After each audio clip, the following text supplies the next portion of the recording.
Documentary episode 1, take 1 marker.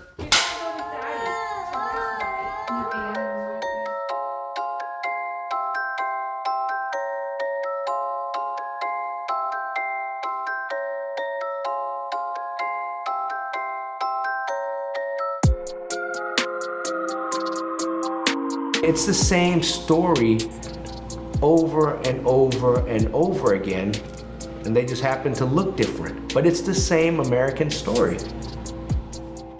This is what America is. It's not all this, hatred and bigotry, even though it exists. Yeah. But this is America. It's hard to hate up close. Come here, eat dinner with my family, or the families that we're gonna go eat with. Have those experiences and then say, what do these people deserve? We have an opportunity to tell some of these stories and just maybe introduce St. Louis to itself. So what are we cooking today? Arepas. What are we having inside of the arepas Me today? puedes llevar para hacerte arepa. You can take me and I'll make arepas for you anytime. Tantas veces quieras. All right, I might take you up. Tell them I might take them up on that.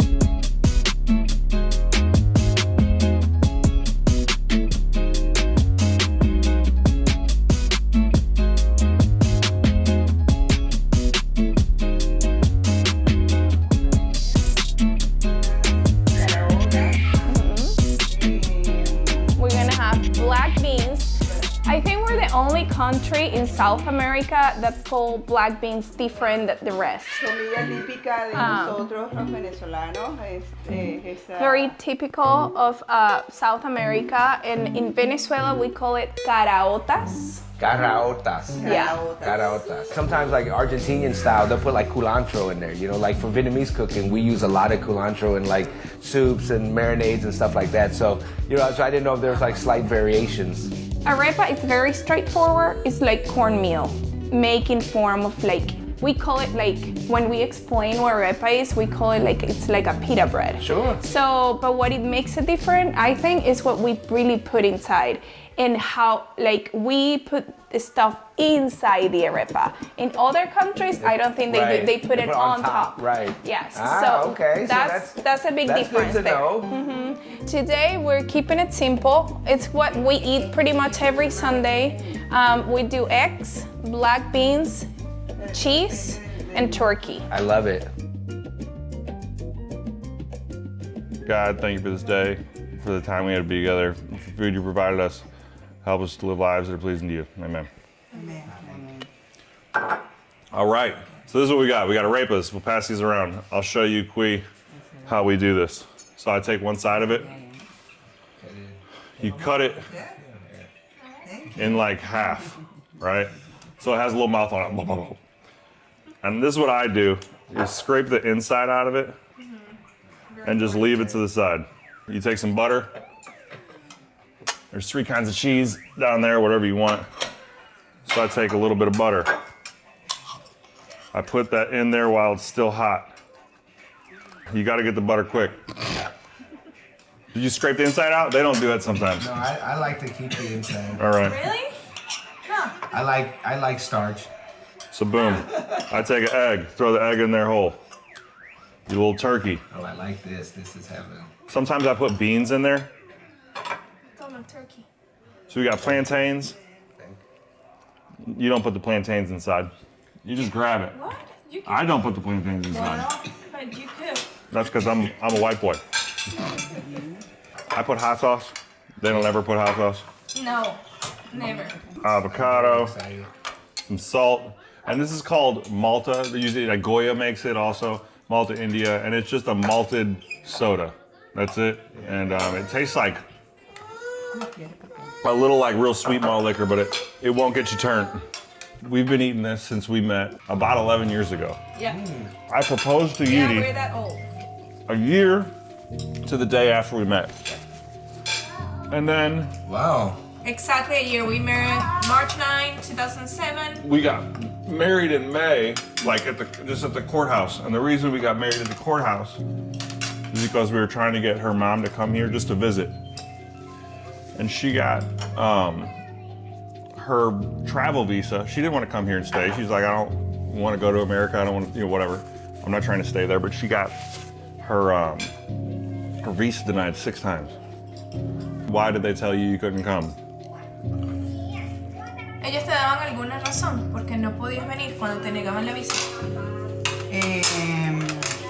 Ellos lo que decían era que yo no tenía en mi país nada que me arraigara, o sea que yo no tenía nada en mi país que me pudiera atar allá. Yeah, so there was like nothing in Venezuela that would keep her there. She didn't have kids in Venezuela. Her only kid was here, so they would see her as a potential immigrant. So how did you and Jason meet? So we met at First Watch, eating breakfast one morning. I was there with my cousins and my friends, and he was there with his friends. Wait, this was when? 2006? I think it was March 2008. Yeah. Yeah, because we're gonna be married 10 years in 2019, so Right. we got married the year after. So it was March 2009. I was due to leave the country in May, Yeah. and I met him in March. Wow. So and then we requested like an extension of my visa. At the end, I had to go back You to got the denied. country. You It had got to leave like denied. immediately. Yeah. I was like, man, I love this girl. We met like just on chance. She was so far out of my league, dude. We went to a concert that night, and just I had a car that wouldn't start at the time all the time. She got in my car to leave. I was like, oh my God, no. I sold hot dogs in front of the pageant, so I got tickets. I knew she wouldn't go with me alone, So I'm like, hey, why don't all your cousins come to this? It was Pharrell, to this Pharrell concert tonight. Nice. And one of her cousins was American, was like, hey, even if you don't like this dude, if he's creepy, whatever, I don't care. We're going to this concert. Dude. But dude, we went out that night, and it was just perfect. And then at the end of the night, she was like, hey, will you ride me? Right? Like she was asking for her English was just non-existent, dude. And will you hey, will you ride me? Yeah, Jason's like, wait a minute. I was like, hey, whatever you want, as long No, I was a gentleman. But I was like, man, this girl's special. And like, even though we couldn't like speak English together, or like she had a translator all the time, like, so we're like speaking through this translator, and she was just awesome. So he's like Michael Bublé and his wife, they're speaking through a translator. Dude, when she got the denial letter, because we were just like, weren't trying to skirt any regulations or whatever, like she applied so she could stay longer for a student visa. She got denied, and I was like, heartbroken. She was broken, dude. It was like, and she went back to Venezuela and then to Chile. To Chile, yeah. She was a Chilean resident at the time, yeah. Yeah. And we ended up. Go ahead. No, so you were a Chilean refugee? No, resident. Oh, resident. Tell Yeah. that story. Why did you leave? Why did you go to Chile? Really, when the situation started getting not really bad, it started just like getting bad at that Started point. escalating. Yeah, so we left. I decided to leave. I'm like, there's no future here for me. I just graduated college, and I just wanted to do something else. And There was I went. huge protests. There was a huge protest that led to a lot of companies close at the time, and the company I worked for, it was a bigger company, but they got rid of, I think, 600 employees, and I was one of them. And then that's when I decided, I'm like, what I'm gonna do with my life? I really don't know what to do. Things here are getting bad. I think I'm gonna leave. And I had the opportunity to go to Chile because my dad is Chilean, and that's when I left. So I got I lived there for 3 years. Then in the meantime, I went to another country, Argentina. Then I went back to Chile, and that's when I decided to come here. I wanted to do my MBA in international marketing, but I needed to learn English. So I decided to come here because my aunt and my uncle have been here for over 30 years. And that's how I decided to come to St. Louis. So that was my story from going to Chile first, and then that's how I came here. I was just gonna stay for 6 months, and I was gonna go back to Chile, but I met him 2 months before I was due to leave, and we've been together since. When she left, we're like trying to figure out some way to get her back here. Remember you applied for Fontbonne? Dude, I was broke. We both were. we put your semester on a credit card. And then as soon as she got here, I got the first bill, and I was like, "Fuck this, man! Like, we're gonna get married. I can't afford to keep paying. We can't afford to keep paying for this." So his mom and grandma know the story. Oh yeah, totally. That's amazing. I called them and asked for. I still have the letter like framed somewhere. Ask them, are they okay with this crazy gringo marrying their daughter? I'm just asking. I don't know why my mom said yes. She had no idea who he was. ¿Por qué tú dijiste así cuando me pidió la mano si tú no sabías quién era él? Yeah, ese gringo es mucho loco. Imagínate. ¿Tú crees que confiabas en él? Estoy preguntándote. Ah, no, sí, claro. Sí confiaba. Sí, claro. She claro. trusts him, like my cousins told Una her that destrucción de madre. he was a good guy. I didn't know anything about Yudi or her family. They just had a good family, and every time they get together, they have like all live right around each other in South City. I went over there for her birthday, and they turn out the lights. They sing this song. Her uncle comes out and plays one called a quattro. It was like a 4-string guitar. And he starts singing, they turn out the lights. It was just like full of love, dude. And I started crying. I was like, I've never had family.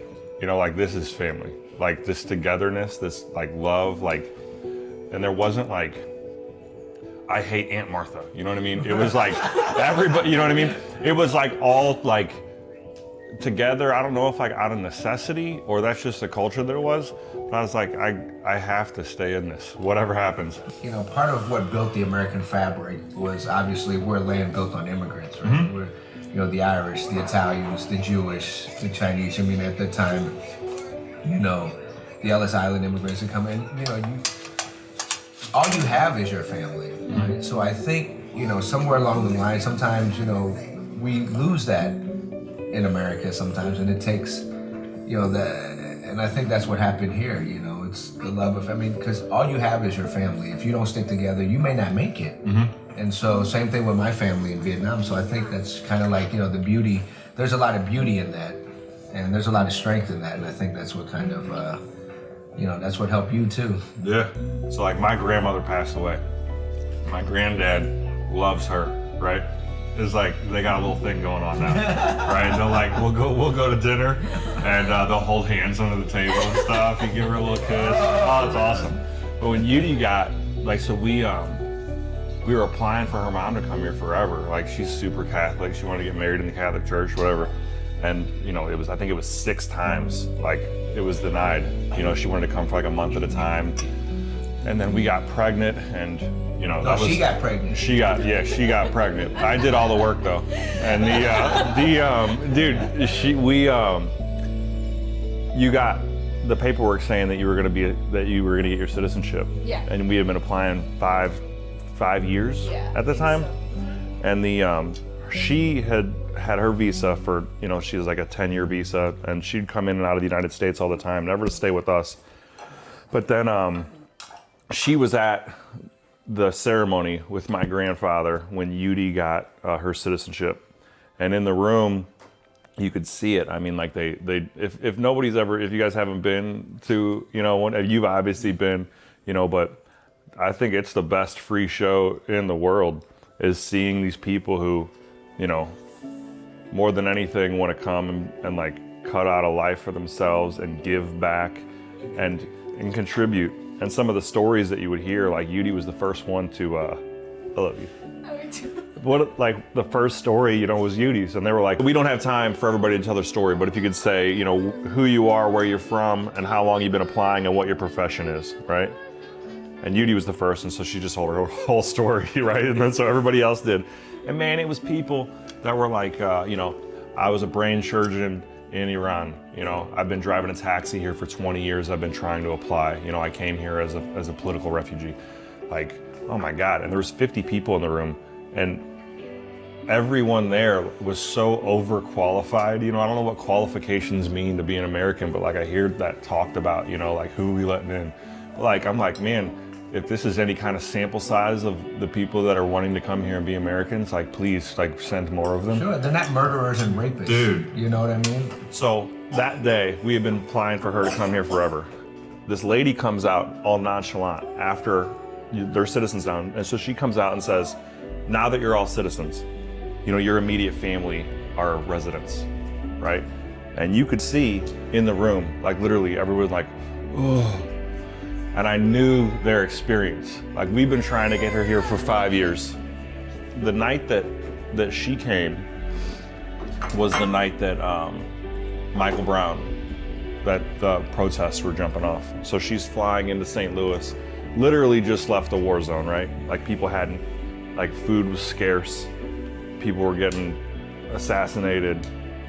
People were dying from lack of medicine and food. She flies into St. Louis, not speaking any English, and sees all this fire, right? I pick her up from the airport with a gun, you know, and she's like, where did I come? Like, what is this, dude? I just landed in a different world. Yeah, this is another, and but the next day we went to Jay's International. We walked down the entryway to the grocery store, and when we turned around the wall, she saw the food, just started crying, and I had to grab her, right, and hold her up. She looked like she's gonna faint. And I was like, what's wrong? And she said, like, I don't know when the last time is I saw food like this.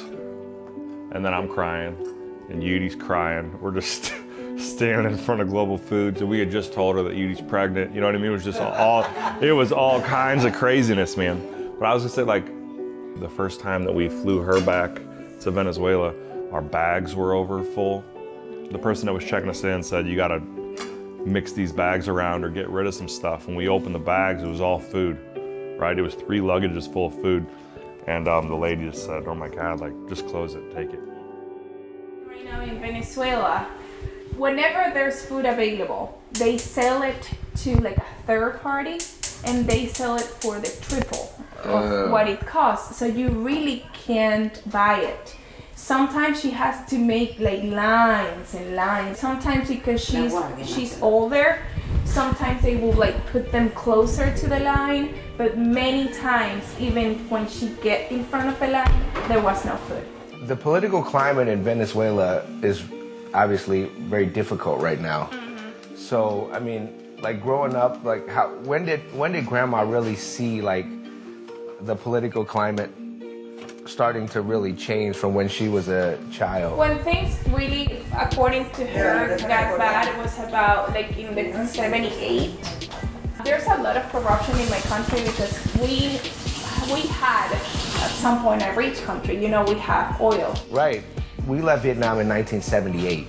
Venezuela is rich in oil, so South Vietnam was very rich in resources, rubber, rice, you know, a lot of stuff. And obviously when the French were there, and then, you know, Saigon fell. Saigon was the richest city in Vietnam, and Saigon fell in 75, and we left in 78. So I can understand how Grandma feels. It breaks my heart to hear what's happening. You know, the people that are dying. I mean, it's a very bad thing. So things were bad for a little bit. There was just corruption. But when things really got bad was after Chavez was elected. It's really bad right now. Like it's really bad. Like it keeps escalating. You know. Yeah, there's no food, there's no medicine, and people is basically dying there. He said, remember, everything in life has a beginning and an end. In El Supermercado? Claro, yo llegué acá de Venezuela, donde había mucha escasez de alimentos, donde los supermercados en Venezuela vacíos completamente. I came here from Venezuela where at the time there was a lot of like the scarcity of food was very important. There was like no food anywhere. Okay. Y recuerdo cuando llegué aquí, realmente me sorprendí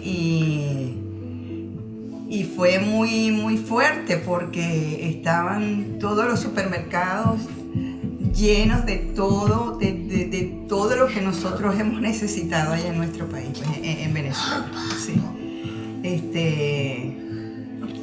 Fue bien impactante, pues. Sí.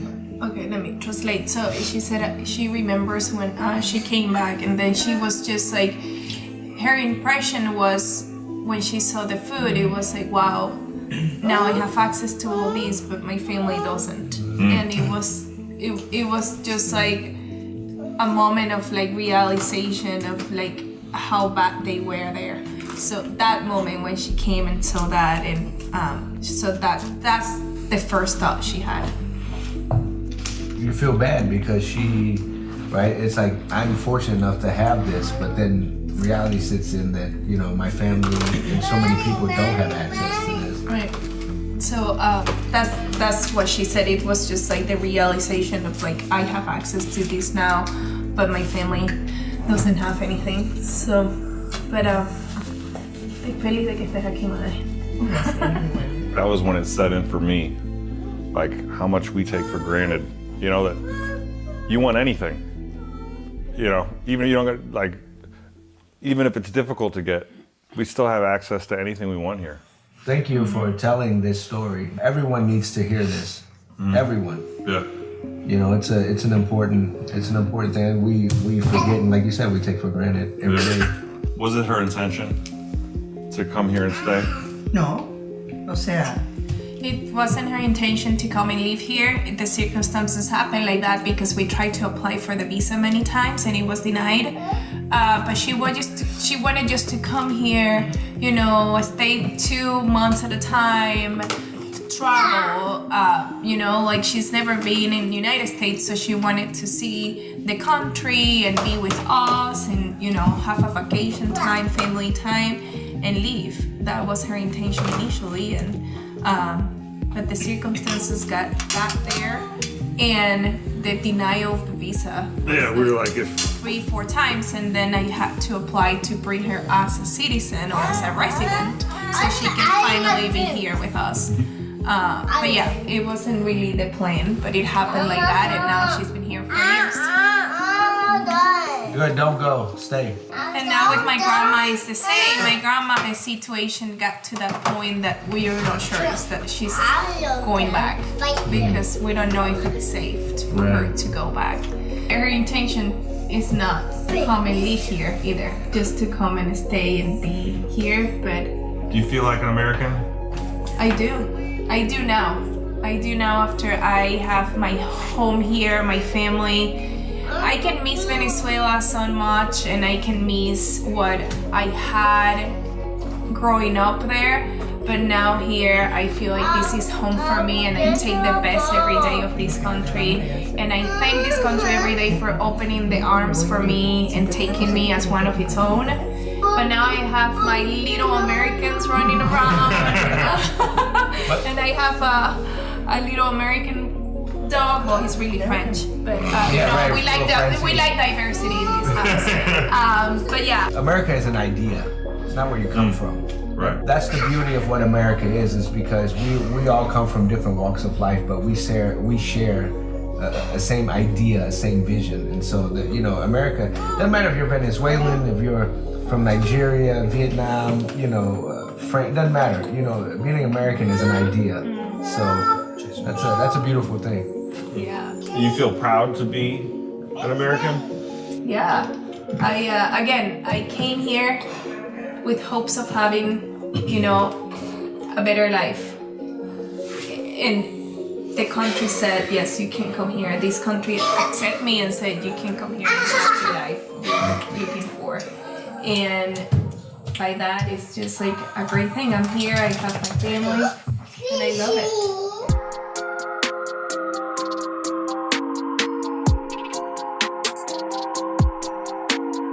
Her story, her family story, and the other stories that we're gonna sit down, that should answer your question if you want to build the wall or not. You know what I mean? It's easy, man, when there's not a face to those people. Right. I think most people, you know what I mean, are affected by this. People are leaving their homes to try to do something, you know, to find the idea of what America is. So this is your answer to build the wall. Is these stories. Yes, I feel welcome for the most part, but I had bad experiences still. People making fun of my accent or people trying to not understand what I'm saying and be like, I don't want to deal with you, I don't want to talk to you, or, you know, racist comments. But for the most part, yes, I I do feel good in this country, and I feel welcome for most people, and especially in St. Louis. I feel like people here is pretty awesome for the most part, and accepting of other cultures and people from other countries. I remember once we were at this grocery store and this guy followed us into followed my car on the parking lot, and then he's screaming at me, and I'm usually like, hey, yeah, okay, man. You know what I mean? Like, cool. Hey, whatever I did, I'm sorry, dude. And then I thought, oh, maybe this guy needs some help, right? So I rolled down the window like, hey, can I help you? And he was like, I had a Toyota, whatever. And he looked at you, he looked at me, whatever. And he's like, you know, you're obviously not from America, so you're too stupid to buy American. And so, dude, and he's like, you know, like, get out of my country, whatever. And I was just like, what? I just started trolling him, like, what? What? I can't hear you. And he kept repeating himself and getting louder. And he's getting frustrated. And then he was like, your car, it's foreign. You're foreign.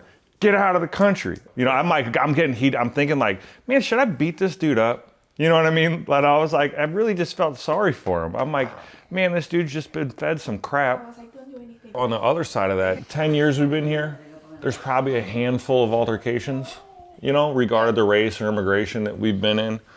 And it's easy to like take those and amplify that to say, see, this country is hate. But I'm like, man, that's some individuals that are really, I think, outliers.